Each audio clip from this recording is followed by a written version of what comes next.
또래 여성을 살해한 정유정 사건, 그리고 기가 여성을 무자비하게 폭행한 부산 돌려차기 사건, 이런 잔혹한 사건이 잇따르자 범죄자 신상 공개 기준을 다시 논의하자는 얘기가 나오고 있습니다.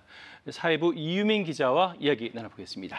자, 이 기자, 먼저 그 부산 돌려차기 사건 말이죠. 신상 공개기를 꺼냈던 게 사건의 피해자였죠? 네, 이 사건 피해자가 직접 문제를 지적했습니다. 예. 불안함 때문에 검경에 신상 공개를 요청했는데 안 된다는 답변을 들은 겁니다. 직접 한번 들어보겠습니다.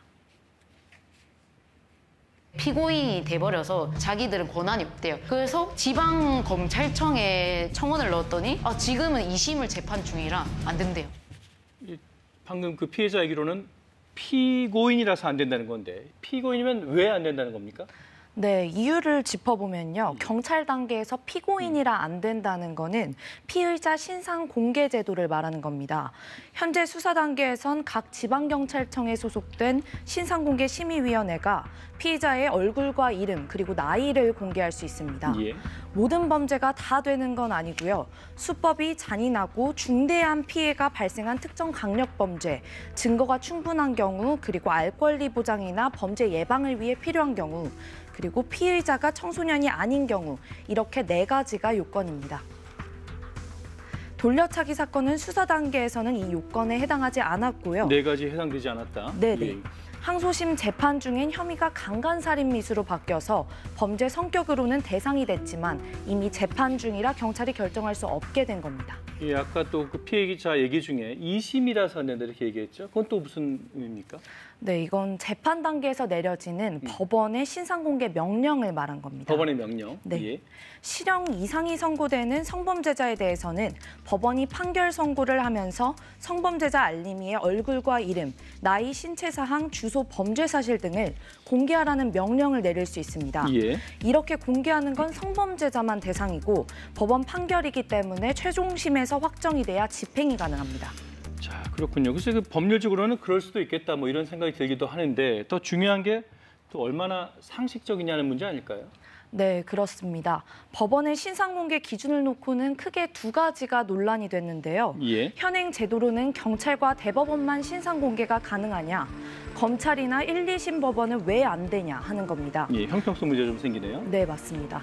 또 경찰에선 강력범죄자 신원을 공개하는데 법원에선 성범죄자만 공개할 수 있는 건 합리적이냐는 지적도 나왔습니다. 전문가 얘기 직접 들어보겠습니다. 예. 살인이라 할지라도 경찰 단계에서 신상 공개를 안 했어요. 그런데 유죄 확정 판결이 났어. 그것도 우리는 알 수가 없죠. 네, 저런 문제가 또 있네요. 그런데 이 기준의 문제 말고 이 과연 신상 공개가 효율성이 있느냐 하는 이것도 또 논란 아닙니까? 네, 그것도 논란이 되고 있습니다. 최근 신상 공개가 된 범죄자 모습 일단 한번 보실까요? 예. 또래 여성을 살해한 정유정인데요. 정유정의 사진입니다, 지금. 예. 네, 언제 찍었는지 가늠하기 힘든 안경 낀 증명사진 하나와 모자를 푹 눌러 쓴 모습입니다. 지난해 9월에 신상이 공개된 신당역 살인사건 피의자 전주환도 사진과 실물 차이가 심했습니다. 이래서야 국민의 알 권리 보장이나 범죄 예방 목적이 충족이 되겠냐는 지적이 나오는 이유입니다. 예. 그래서 일각에서는 외국처럼 체포 직후 찍는 머그샷을 공개하자는 목소리도 나옵니다. 그 사진과 실물 차이가 심하다. 그럼 지금 그 제도 개선은 추진 중입니까? 어느 정도 단계입니까? 네, 윤석열 대통령이 법무부에 범죄자 신상 공개 확대 방안을 강구하라고 지시했고요. 예. 여성에 대한 강력범죄 가해자에 대해 검토하라고 지시하긴 했지만 신상 공개 제도에 대한 논란과 쟁점이 많은 만큼 제도 전반을 훑어보고 개선 방안을 마련할 것으로 보입니다.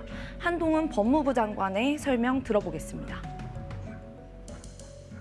주로 이제 피의자의 인권에 대해서 많이 여러 가지 조치도 있었잖아요. 이렇게 피해자에 관한 어떤 인권 부분도 충분히 고려하는 조치가 필요하고 저희는 그걸 정비하겠다는 말씀입니다. 네, 다만 범죄자라고 해서 신상 공개를 무작정 확대하는 건 안 된다. 이런 신중론도 있는 게 사실입니다. 우리 헌법재판소는 2002년에 범죄자 신상정보 공개에 대해서 대중의 혐오를 유발하는 현대판 주홍 글씨로 수치형과 흡사하다. 이렇게 이야기했습니다.